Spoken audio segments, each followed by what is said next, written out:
संदेह की स्याही से संबंध के पृष्ठ पर कभी शुभ अंकित नहीं होता, इसलिए अपने मन के विचार और संबंधों का आधार दोनों ही शुभ रखें।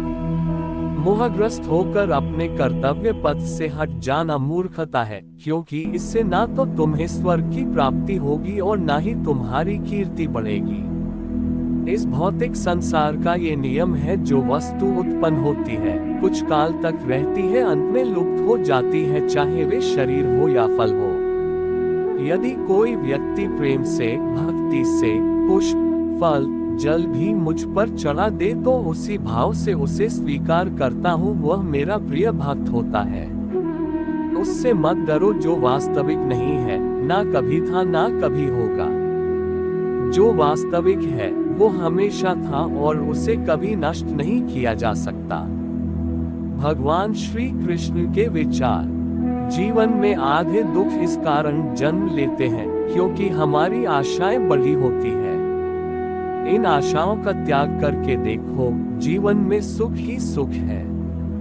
अपने परम भक्तों, जो हमेशा मेरा स्मरण या एक चित मन से मेरा पूजन करते हैं, मैं व्यक्तिगत रूप से उनके कल्याण का उत्तरदायित्व लेता हूँ। जन्म लेने वाले के लिए मृत्यु उतनी ही निश्चित है जितना कि मृत होने वाले के लिए जन्म लेना। इसलिए जो अपरिहार्य है उस पर शोक मत करो। श्री कृष्ण ने कहा है, अगर तुम्हें किसी ने दुखी किया है तो बुरा मत मानना। लोग उसी पेड़ पर पत्थर मारते हैं जिस पेड़ पर ज्यादा मीठे फल होते हैं। अंत काल में जो मनुष्य मेरा स्मरण करते हुए देह त्याग करता है, वह मेरी शरण में आता है। इसलिए मनुष्य को चाहिए कि अंत काल में मेरा चिंतन करे। ये सच बात है कि भूल करके इंसान कुछ सीखता है, परंतु इसका यह मतलब नहीं कि वह जीवन भर भूल करता रहे और कहे कि हम सीख रहे हैं। कृष्ण कहते हैं, इस जगत में मनुष्य भौतिक वस्तुओं का भोग कर सकता है। अगर वे चाहे तो सब कुछ छीन सकते हैं। मनुष्य कुछ भी नहीं कर सकता। स्वार्थ से रिश्ते बनाने की कितनी भी कोशिश करे, वो कभी नहीं बनते हैं। और प्रेम से बने रिश्तों को कितना भी तोड़ने की कोशिश करे, वो कभी नहीं टूटते।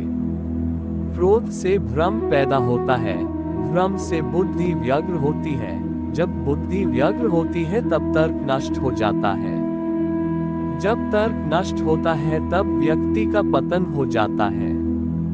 आत्मा न तो जन्म लेती है, न कभी मरती है और न ही इसे कभी जलाया जा सकता है, न ही पानी से गीला किया जा सकता है।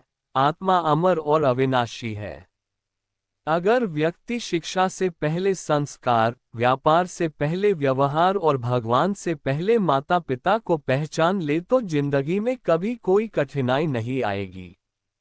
विषयों का चिंतन करने से विषयों की आसक्ति होती है। आसक्ति से इच्छा उत्पन्न होती है और इच्छा से क्रोध होता है। क्रोध से सम्मोहन और अविवेक उत्पन्न होता है। कृष्ण कहते हैं, जैसे प्राणी अपने पुराने कपड़ों उतार कर फेंक देता है, नए को धारण करता है, उसी प्रकार यह आत्मा पुराने शरीर से त्याग करके नया शरीर प्राप्त करती है।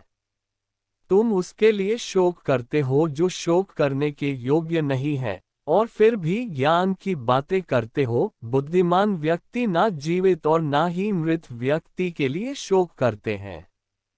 मन की गतिविधियों, होश, श्वास और भावनाओं के माध्यम से भगवान की शक्ति सदा तुम्हारे साथ है और लगातार तुम्हें बस एक साधन की तरह प्रयोग कर सभी कार्य कर रही है। हर किसी के अंदर अपनी ताकत और अपनी कमजोरी होती है। मछली जंगल में नहीं दौड़ सकती और शेर पानी में राजा नहीं बन सकता, इसलिए अहमियत सभी को देनी चाहिए। धर्म युद्ध में कोई भी व्यक्ति निष्पक्ष नहीं रह सकता है। धर्म युद्ध में जो व्यक्ति धर्म के साथ नहीं खड़ा है, इसका मतलब है वह अधर्म का साथ दे रहा है, वह अधर्म के साथ खड़ा है। अगर कोई मनुष्य हमारे साथ बुरा कर रहा है तो उसे करने दो, यह उसका कर्म है और समय उसके कर्म का फल उसे जरूर देगा। लेकिन हमें कभी भी किसी के साथ बुरा नहीं करना चाहिए, क्योंकि यही हमारा धर्म है।